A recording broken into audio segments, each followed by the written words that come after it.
देखिए आज हम कोशिका विज्ञान और कोशिका विभाजन के संदर्भ में क्वेश्चन आने वाली है जो एग्जाम के लिए बहुत ही कारगर है। ये बायोलॉजी का चैप्टर 1 है। जिस प्रकार हम फिजिक्स का चैप्टर प्रकाश का परावर्तन और अपवर्तन के संदर्भ में पूछ चुके हैं, उसके बाद केमिस्ट्री का अम्ल क्षार और लवण, और आज होने वाली है कोशिका विभाजन। तो पहला सवाल है कि प्रोटोप्लाज्म शब्द किसने गढ़ा था? Option A J Mendel, option B Johannes पुचकिले, ऑप्शन सी चार्ल्स डार्विन या रॉबर्ट हुक। इसका आंसर है पुरकेंजे किया था प्रोटोप्लाज्म का। सेकंड क्वेश्चन है कि कोशिका पादप की भित्ति किससे बनी होती है? ऑप्शन है सेलुलोज, कोशिका द्रव, साइटोसॉल या ग्लूकोज। तो कोशिका भित्ति होता है सेलुलोज से बना होता है।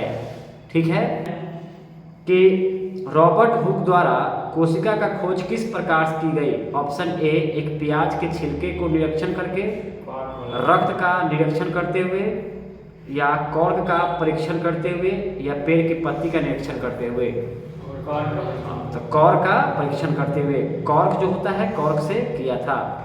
ऑप्शन अगला क्वेश्चन अगला है कि झिल्ली संयोजन थैली पाचक एंजाइम से भरी होती है, मतलब किस में भरी होती है? Option A lysosome, option B रसधानी, ऑप्शन सी माइटोकॉन्ड्रिया, या ऑप्शन डी गोल्जी काय। लाइसोसोम, क्योंकि एंजाइम से भरा हुआ है, थैली एंजाइम से भरा हुआ है लाइसोसोम, जिसको उपनाम है आत्महत्या की थैली भी कहा जाता है, सुसाइड बैग। सजीवों में वर्गीकरण की मूल इकाई क्या कहा जाता है? जाति, वंश, कुल या गण? जाति कह सकते हो किसी भी सजीव का मूलभूत इकाई है। सिस्टमा नेचुरल, ये इसका पुस्तक है। प्राणी का अनुक्रम क्या है? तो प्राणी वर्गीकरण का अनुक्रम है पहले संघ, उसके बाद वर्ग, उसके बाद गण, उसके बाद कुल, वंश। ये प्रजाति का वर्गीकरण है। कोशिका का खोज किसने किया था? रॉबर्ट हुक 1662 में। उसके बाद है सूचनाओं का संग्रह न्यूरॉन के किस हिस्से में किया जाता है? आंसर दिया हुआ है कि सूचनाओं का संग्रह न्यूरॉन्स के द्रुमकाशय भाग में होता है। तंत्रिका तंत्र की इकाई को क्या कहा जाता है? न्यूरॉन्स कहा जाता है। और जब दो न्यूरॉन्स आपस में संयोजन जैक्शन होता है, जो जंक्शन होता है न्यूरॉन्स का, उसको कहा जाता है सिनैप्स कहा जाता है, सिनैप्स। उसके बाद आएगा आगे, राइबोसोम डैश से बना होता है? स्टार्च से, प्रोटीन से बना होता है राइबोसोम किससे बना होता है? प्रोटीन से। और प्रोटीन का इकाई को क्या कहा जाता है? एमिनो एसिड कहा जाता है। ठीक है, आगे आ जाएंगे। लाइसोसोम आत्महत्या की थैली क्यों कहा जाता है? और ये जल अपघटन एंजाइम्स होता है, ये जल का अपघटन करता है, इस कारण से इसको कहा जाता है आत्महत्या की थैली कहा जाता है। आगे आ जाएंगे, कोशिका झिल्ली किससे बनी होती है? लिपिड एंड प्रोटीन दोनों से बना होता है कोशिका झिल्ली, जो कोशिका की सबसे बाहरी झिल्ली है। ये प्राणियों के संदर्भ में आता है। कोशिका की जितना भी गति होती है उसको नियंत्रित करने के लिए कौन सा हिस्सा है? Option A mitochondria, option B cytoplasm, option C nucleus, या ऑप्शन डी है क्रोमोप्लास्ट। न्यूक्लियस करेगा। जितना भी कोशिका का गतिशीलता जितना अंदर हो रहा है वो सब करेगा न्यूक्लियस।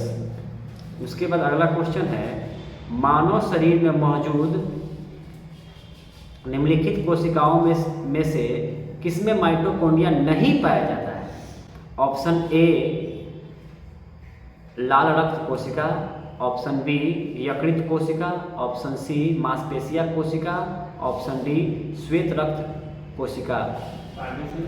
आरबीसी नहीं पाया जाता है। उसके बाद अगला क्वेश्चन है कि डीएनए के का एक खंड जो प्रोटीन की जानकारी प्रदान करता है उसे क्या कहते हैं? केंद्रक, जीन या गुणसूत्र? इसका आंसर है जीन, सही है।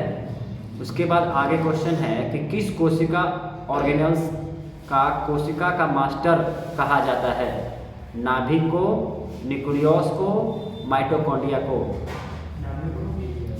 तो नाभिक को कहेंगे। नाभिक को क्या कहा जाता है? कोशिका का मास्टर कहा जाता है। अगला क्वेश्चन है प्रोटीन की जानकारी प्रदान करने के लिए डीएनए को क्या कहा जाता है? क्रोमोसोम, नाभिक, केंद्रक या जीन? जीन इसका सही आंसर हो जाएगा, जो सूचनाओं को अगले वंश में भेजने का काम करता है। उसके बाद अगला क्वेश्चन है बताइएगा लाइसोसोम की खोज किसने किया था? डी ड्यूबे, ठीक है। बताएंगे प्रोटीन फैक्ट्री किसे कहा जाता है? राइबोसोम को कहा जाता है, ठीक है।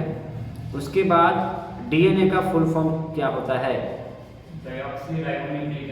डाइऑक्सी राइबोज न्यूक्लिक एसिड कहा जाता है, ठीक है। उसके बाद बताइएगा कि आत्महत्या की थैली में कितना प्रकार का एंजाइम्स होता है? 20, 24, 27, 30? 24 प्रकार का एंजाइम्स आत्महत्या की थैली यानी लाइसोसोम में पाया जाता है, ठीक है। उसके बाद है क्वेश्चन है कि आधुनिक वर्गीकरण का पिता किसे कहा जाता है?